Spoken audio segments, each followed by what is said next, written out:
नमस्कार। बिरसा न्यूज 24/7 पे आप सभी को सुस्वागतम, खुशामदी। दर्शक, क्या लगता है आप लोगों को, पश्चिम बंगाल के मुर्शिदाबाद में हुई हिंसा के पीछे पाकिस्तान खुफिया एजेंसी आईएसआई और बांग्लादेशी आतंकी समूह का था? इसको लेकर राज्यों और केंद्रीय जांच एजेंसियों को घटना के संबंध में ऐसी जानकारी मिल रही है और उनका ये कहना है कि इस अशांति के पीछे खास प्लानिंग थी।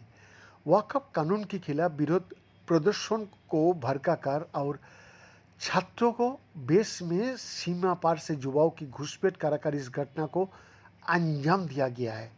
सूत्र के मुताबिक इन कट्टरपंथी बाहरी तत्वों की पहचान पहले ही हो चुकी थी। बंगाल की खुफिया एजेंसी के मुताबिक बांग्लादेश में हसीना सरकार के गिरने के बाद ढाका में लूट, हत्या और पुलिस पर हमले का पैटर्न शमशेरगंज, सूती, रघुनाथगंज, धुलिया में देखा गया। कई क्षेत्रों से शिकायतें मिली है कि बंगाल में आईएसआई एजेंटों की आवाजाही बढ़ गई है। खबर आई कि सीमावर्ती क्षेत्र में राष्ट्र विरोधी ताकतें ट्रेनिंग दे रही है। उनके ट्रेनिंग को अशांति फैलाने वाली युवाओं का समर्थन हासिल है।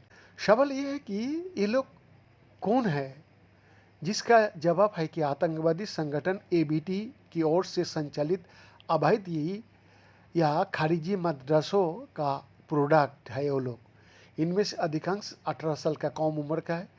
उन्हें बताया गया है कि वक्फ संशोधन अधिनियम अल्पसंख्यकों के लिए कितना हानिकारक है और इस टूल का इस्तेमाल भारत और बंगाल की आंतरिक स्थिति को बिगाड़ने की योजना में किया गया था। राज्य खुफिया एजेंसियों के सूत्रों का कहना है कि ऐसे सैकड़ों युवाओं को महीने तक दिमाग में बैठाकर बांग्लादेश से बंगाल में तस्करी करके लाया गया है और उन्होंने ठिकाने के लिए मुर्शिदाबाद सीमा पर कुछ खारिजी मदरसों को चुना था।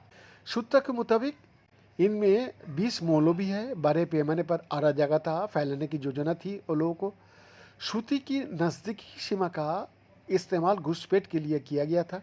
हालांकि सवाल ये उठता है कि इतने सारे बांग्लादेशी कैसे घुस आए और सीमा सुरक्षा बल को इस विषय में क्यों नहीं पता चला।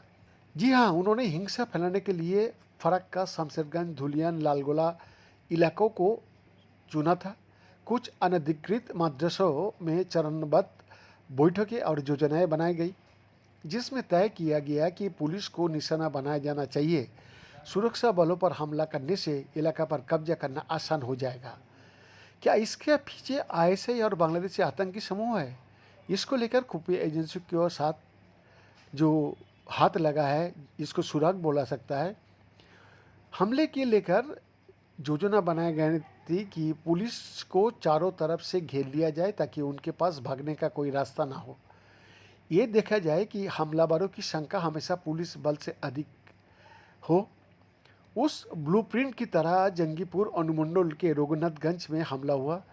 पुलिस ने इसके पीछे के लोगों की पहचान करने के लिए जो एजेंसी है, उसमें इन्वेस्टिगेशन बहुत जोर चल रहा है। हिंसा के दौरान मौजूद स्थानीय पुलिस के अनुसार इन लोगों को इलाका में कोई नहीं जानता। स्थानीय जनप्रतिनिधियों ने सड़क पर उतरकर इस उत्पात को रोकने की कोशिश की, लेकिन वो नाकाम रहे क्योंकि हिंसा फैलाने वाले को इस इलाका में पहले कभी नहीं देखा गया था। वही आम लोगों के विरोध प्रदर्शन में सबसे पहले शामिल हुए और उत्पात मचाना शुरू कर दिया। बीएसएफ डिटेक्टिव डिपार्टमेंट ने बीएसएफ को एक रिपोर्ट सौंपी है, जिसमें कहा गया है कि पश्चिम बंगाल के मुर्शिदाबाद में हाल में हुई अशांति वक्फ संशोधन अधिनियम 2025 के खिलाफ विरोध प्रदर्शनों से ये शुरू हुआ। ये हिंसा बांग्लादेश स्थित चरमपंथी समूह जमात इस्लामी से प्रभावित थी। बीएसएफ का मानना है कि ये प्रदर्शन खुद से नहीं किया गया था, बल्कि बाहरी तत्वों की ओर से भड़काया गया था और ये हिंसा जमातुल मुजाहिदीन बांग्लादेश यानी जेएमबी और अंसारुल्लाह बांग्ला टीम यानी एबीटी जैसे चरमपंथी संगठनों के क्षेत्र में सक्रिय होने के बारे में पिछले अलर्ट से मेल खा जाती है। बीएन का exclusive report, Birsa news 24/7 Ranchi.